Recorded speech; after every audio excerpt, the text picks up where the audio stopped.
on est dimanche, comme chaque lundi. Oui, parce que j'ai eu un peu de retard en fait. Et on va simplement passer un petit peu sur les commentaires qui sont apparus cette semaine. Alors, il n'y en a pas eu énormément non plus, hein. Mais on va quand même passer vite fait en revue les principales parce qu'il n'y en a pas eu beaucoup, mais il y en a eu de très intéressants.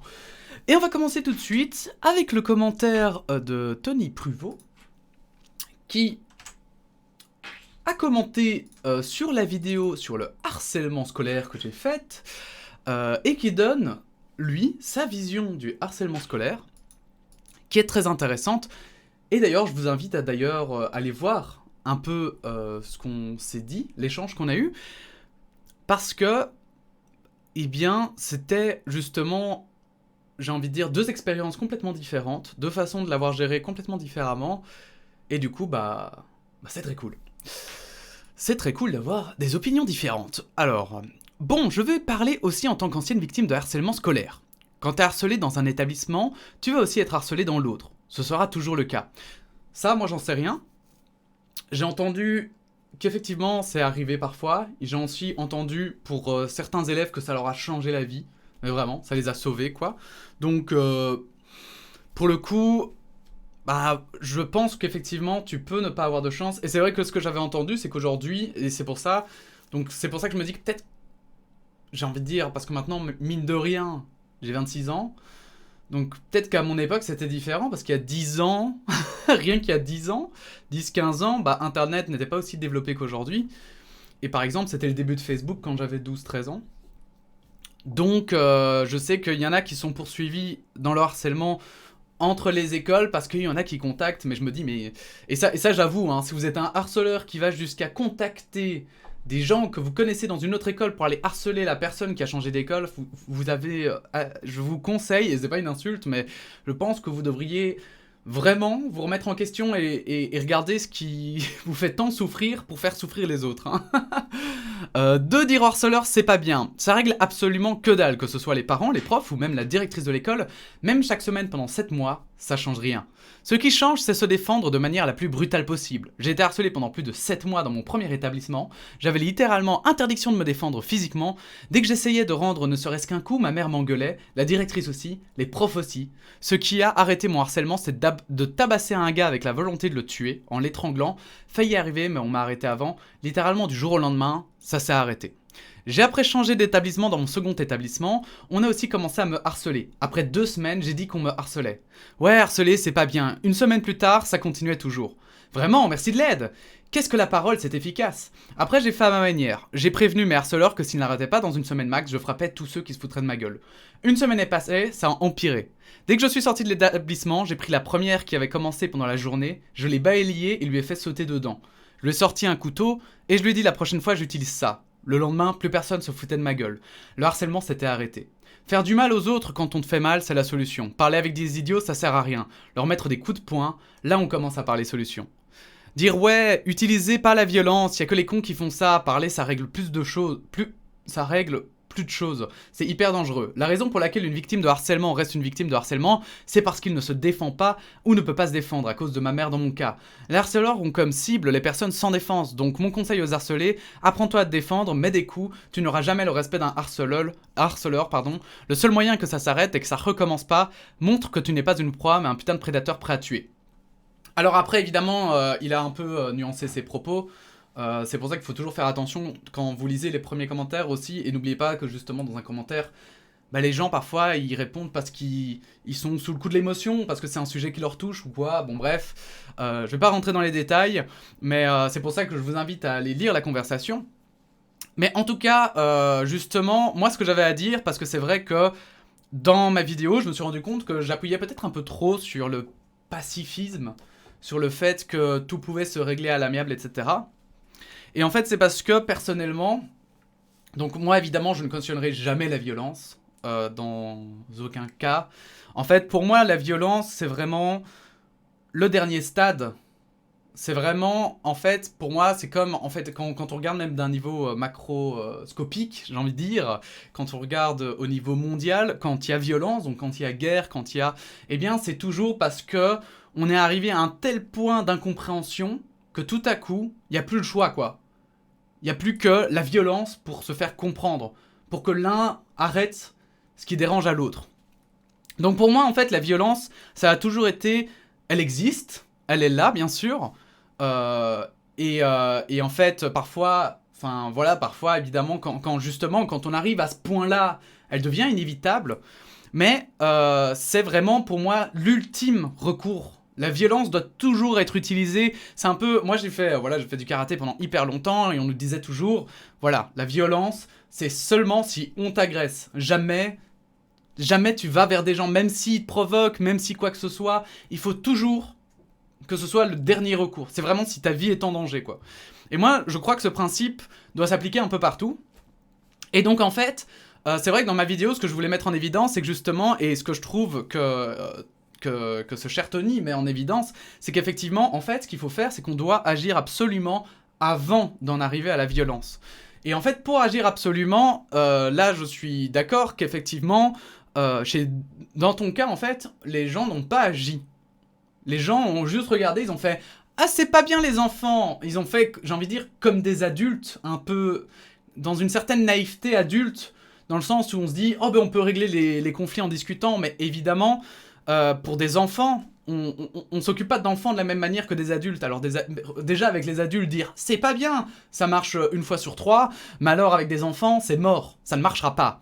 Donc c'est clair que j'essaierai de trouver un article qui va en détail dans ce qu'il faut faire quand une personne se fait harceler et la manière d'agir en tant qu'adulte, mais c'est clair qu'effectivement on peut pas juste... justement il faut en fait améliorer la prise en charge avant qu'on en arrive à péter des dents ou... parce que quand on arrive à l'extrême de la violence, en fait, il y a deux solutions, parce que c'est toujours la même chose. Il y a ceux qui vont se battre, effectivement, comme dans ton cas, où toi tu vas te battre et tu vas préférer, en fait, je vais mettre des gros guillemets, mais préférer tuer les autres plutôt que toi de mourir. Et inversement, il y a ceux qui vont préférer eux-mêmes mourir, donc se suicider, plutôt que d'aider, plutôt que de se battre en fait. Et en l'occurrence, dans ton cas, du coup, bah voilà, ça a marché, mais effectivement, tout le monde ne fonctionne pas comme toi. Et il y en a qui, justement, vont se dire, bah moi, je vais y mettre fin parce que je veux pas faire du mal aux autres, en fait.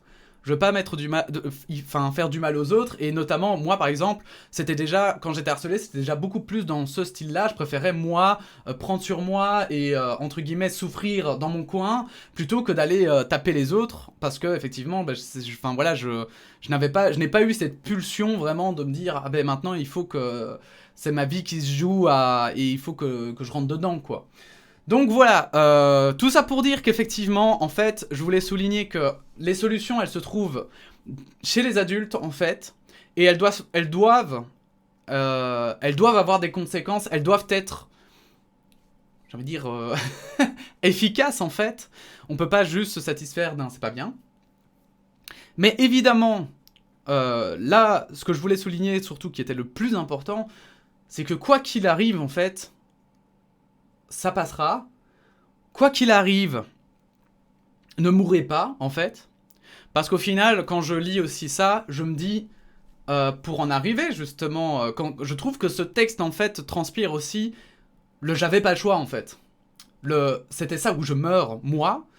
Et je trouve que c'est très intéressant parce que c'est vraiment, quand on est harcelé, quand ça devient vraiment grave, on en devient à un point où on se pose la question... dans un élan un peu de désespoir, et dans un élan de désespoir, bah évidemment qu'on peut tout à coup arriver à la violence. Et donc effectivement, je le dirais un peu comme ça, mais je préfère effectivement quelqu'un qui va peut-être utiliser la violence, mais qui ne mourra pas, plutôt que quelqu'un qui se suicide.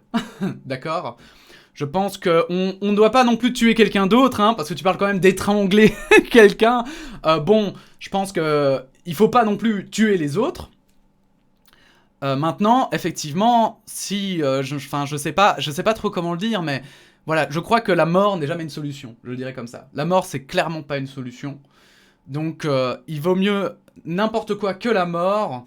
Mais quand je parle de la mort, du coup, c'est ne tuez pas non plus vos adversaires. Hein. Ça ne sert à rien. D'accord. Mais ce n'est que mon opinion. N'hésitez pas, évidemment, à mettre la vôtre en commentaire. Je vous le rappelle. C'est d'ailleurs pour ça que je les lis. On passe au commentaire suivant.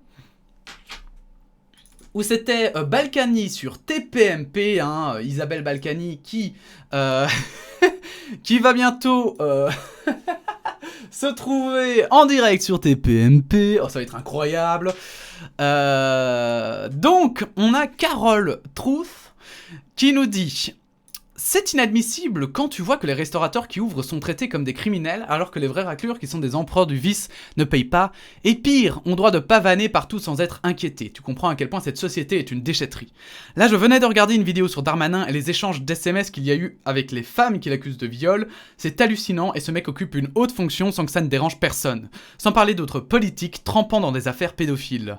Comme tu le dis pour ses propos sur Grindry, quand on voit que quelqu'un est capable d'assumer cela en public, mais tu te demandes ce qu'elle est capable de faire quand les caméras ne sont pas braquées. Le pire, c'est que malgré tous ces mensonges, dans tous les domaines, trafic, vol, etc., concernant tout un tas de personnalités, des gens croient encore en ce système, au vote, et j'en passe, la honte. Alors, j'ai pris ce commentaire exprès parce que, pour moi, justement, quand on s'énerve sur quelque chose, on a parfois aussi un peu tendance à se perdre et à confondre plusieurs choses, en fait. Parce que, effectivement, je pense qu'on est aujourd'hui dans une société qui un peu a des problèmes, dans une société qui doit évoluer, en fait. Soit évoluer, soit changer. Je pense que les deux sont possibles. Mais, pour autant, est-ce que tout est acheté ?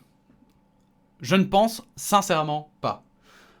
Je crois, par exemple, si on parle des responsabilités en politique et même, je vais dire, plus généralement, en fait, des gens qui soit sont de pouvoir, soit sont d'argent, des pouvoirs monétaires, on va dire plutôt, eh bien je pense qu'en fait, le problème, c'est pas tant là, pour le coup, c'est pas la société le problème. Le problème, c'est plutôt qu'ils sont irresponsables et que du coup, en tant qu'irresponsables, ils font ce qu'ils veulent sans conséquence, en fait.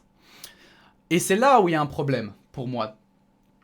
Mais ce problème n'est pas du tout le même que, par exemple, le système démocratique. Parce que pour moi, par exemple, dans le système démocratique, quand je regarde un petit peu ce qui se passe, les gens se plaignent tous que les politiciens sont tous les mêmes, mais si on regarde ceux qui ne sont pas politiciens, enfin voilà, il y en a très peu finalement qui veulent s'engager en politique, parce que les gens sont un peu dégoûtés de la politique. Donc il faut aussi réintéresser les gens. Parce que si maintenant, par exemple, tous les politiciens, on les vire, je pense qu'on serait étonné, en fait, du vide qu'il pourrait y avoir. Je dis pas qu'il y en aurait d'office un, hein, mais je dis qu'on pourrait être étonné, en fait. Et en fait, du coup, je pense qu'il ne faut pas tout mélanger. C'était juste ce que je voulais dire. Maintenant, je pense que dans le fond, cette personne a raison. Je pense qu'honnêtement, voilà, il y a plein de problèmes de notre société, mais je crois que ce n'est pas en disant « Ah, c'est vraiment une société de merde, donc maintenant il faut vraiment la détruire » qu'on va arriver à quelque chose. Je pense vraiment que c'est en analysant chaque pan de la société, chaque partie, chaque pièce finalement, on va dire, de l'horloge, qu'est la société ? Oh, je vais devenir poète. Et en fait, on regarde quelles sont les pièces qui sont dysfonctionnelles et comment on peut les réparer avant de jeter l'horloge à la poubelle et de construire une nouvelle. Parce que mine de rien, on a une démocratie qui n'est pas dégueulasse. Preuve en est que en France, par exemple, il y avait eu 40% d'abstention, je crois. Mais on en parle quand même de ces 40% d'abstention. Ils sont quand même là, vous voyez ? Je veux dire, ils auraient pu complètement les occulter et faire « Non, mais c'est bon, on les compte pas, on les compte, mais c'est juste pour être ajouté. » Et puis après, on dit rien sur l'abstention, on considère que c'est une donnée qui doit rester secrète. Il y a quand même des affaires qui ressortent, justement, quand on voit... tu parlais de l'affaire Darmanin, les SMS sont ressortis et on en parle. Quand tu vois, voilà, Grindry, c'était il y a 15 ans, et aujourd'hui ça choque, par exemple, alors qu'il y a 15 ans, c'était passé au journal en mode... on s'en fout, quoi. C'était 20 ans même, je crois, parce que c'était en 2000. Bref. Donc du coup, ne mélangez pas tout, faites attention quand même. Hein. C'est pas parce qu'on est énervé sur plusieurs sujets même, qui ont des liens avec la société, que pour autant, il faut tout mélanger. On passe au suivant. Toujours sur Balkany, Aurore qui nous dit 2021 est devenu l'année de la blague, c'est pas possible, Aurore Bouvier. Et j'ai trouvé ce commentaire extrêmement juste.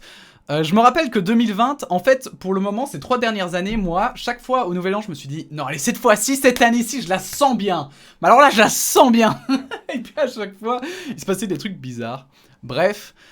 En tout cas, c'est vrai que au moins 2020, bon, c'était vraiment une année de merde parce que ça avait commencé en plus, si je me souviens bien, ça avait commencé avec la 3e guerre mondiale, David Bowie qui décède, enfin bon, des trucs tristes quoi. Et après avec le Covid et tout, c'était vraiment une année de merde. Mais moi, si 2021 c'est une année drôle, franchement, je trouve que ça rééquilibre une année de merde. Je sais pas ce que vous en pensez, mais perso, je préfère ça plutôt qu'un 2020 bis. Et personnellement, aussi quand même pour rebondir un petit peu, pour mettre un petit peu d'intérêt dans ce commentaire, je pense qu'en vrai 2021 sera probablement plus positif que 2020, puisque 2020 on était confinés, et je crois qu'en 2021 on va commencer à arriver vers un déconfinement, et je pense qu'il y a beaucoup de choses, il y a beaucoup de questions qui se sont posées grâce à ce confinement.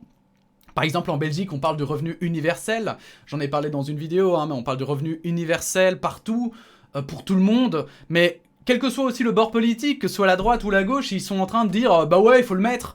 Et tu te dis, bah, ou quoi? Mais il y a 2 ans, vous étiez en mode ah ben non, c'est infinançable. Et aujourd'hui, vous êtes en mode il le faut, il le faut. Donc bon, voilà. Moi, je crois que ce sera. Je suis optimiste. Si ça se voyait pas, je suis optimiste. Donc je pense que ce sera une chouette année. Hop, on passe aux commentaires sur une découverte majeure grâce au Covid. Donc c'est la vidéo où je parle du fait qu'on a observé que les enfants, il y avait moins d'enfants prématurés depuis pendant le confinement. Et donc c'est une découverte majeure parce qu'on n'avait jamais trouvé de lien entre les enfants prématurés et autre chose en fait. Et là on se rend compte que le confinement a fait quelque chose, a eu un impact dessus, et donc ça mène à une piste, et donc il y a des études qui vont se développer autour. Et d'ailleurs, j'ai pas pris le commentaire, mais The Voyageur, je crois que c'est ça son pseudo, disait justement, d'ailleurs, on parle... Je parle en fait que ça peut être un facteur, mais ça peut être aussi bien sûr plusieurs facteurs, que ce soit, par exemple, il parlait du stress, mais ça peut tout à fait être aussi par exemple que ce soit l'alimentation, j'en sais rien. L'air plus frais, puisque du coup, l'air moins pollué peut-être aussi, j'en sais rien. Ça peut être des trucs comme ça. Ils commencent les études et c'est très intéressant. Et là, on a Océane Sama qui nous dit 30%, c'est pas rien quand même, vivement qu'on ait les chiffres d'autres pays. Et c'était pour dire quand même, c'est pour ça que j'ai pris ce commentaire, parce que dans l'article, il disait quand même que en fait, ils ont pris des données d'hôpitaux belges, mais aussi d'hôpitaux italiens. Donc en soi, ça fait déjà un truc un peu plus international. Et évidemment, c'est parce que, en fait, l'initiateur de cette étude est belge. C'est un universitaire belge qui avait travaillé aussi en Italie, et c'est pour ça que justement, il a pu récolter des hôpitaux italiens et des hôpitaux belges, puisque du coup, il avait des contacts dans les 2 pays. Et c'est ce qu'il disait justement, c'est qu'en fait, avant même évidemment d'avoir les chiffres des autres pays, il avait d'abord regardé si c'était quelque chose qui se confirmait là où il connaissait, si ça se confirmait déjà dans un 2e pays. Et donc maintenant, je suppose, je suppose, mais maintenant ils vont publier probablement les résultats de leur étude dans un article qui, on l'espère, et ça va être probablement le cas, va attiser la curiosité d'autres scientifiques qui vont eux-mêmes se pencher sur la question par rapport à leur propre pays. Et par exemple, ça pourrait être intéressant de prendre des pays qui sont complètement différents de nous, que ce soit culturellement, mais que ce soit aussi en termes justement géographiques, et de voir par exemple en Chine s'il n'y a pas moins de prématurés en campagne qu'en ville, etc. Enfin bon bref, des trucs comme ça quoi, des trucs comme ça. Mais clairement, c'est intéressant. Hop, ah oui, et on passe au dernier commentaire, je vous avais dit, ce sera un peu plus rapide, j'ai quand même pris 20 minutes, lol, plus rapide. C'est sur la vidéo pour McFly et Carlito, alors évidemment, voilà, c'était sur le fait, est-ce que McFly et Carlito font-ils de la politique? Et surtout, est-ce que c'est grave? Et pour le coup, du coup, évidemment, c'est une vidéo qui amène beaucoup de gens de tout genre, de tout type. Et on a un certain Yahvé qui dit « Tu ressembles au mec en fauteuil roulant dans Scary Movie 2 ». Et en fait, je trouvais cette... Voilà, des commentaires comme ça, j'en ai de temps en temps, des petits commentaires étranges. Parce que je me dis, le gars, il a quand même pensé à un truc. Vous savez, c'est un peu comme si, dans la rue, vous voyez quelqu'un, vous dites, putain, ce mec, il ressemble à lui. Vous allez le voir et vous faites, eh mec, tu sais que tu ressembles à lui. En plus, moi qui n'ai pas vu Scary Movie 2, je sais pas du tout qui c'est. Donc, genre, voilà, j'ai répondu OK. Parce que dans la rue, j'aurais répondu exactement la même chose. OK. Donc, écoutez, si vous tombez sur cette vidéo, bah, évitez de faire des commentaires de merde, hein. On va le dire comme ça, hein, que ce soit sur le physique et tout. Vous savez, vous avez un cerveau, vous avez des pensées. Ça peut être utile, hein, de garder vos pensées pour vous, hein. Vous savez, votre clavier, vous n'êtes pas obligé de taper dessus. On ne va pas mourir parce qu'on n'a pas des commentaires comme ça, hein. Ne vous inquiétez pas.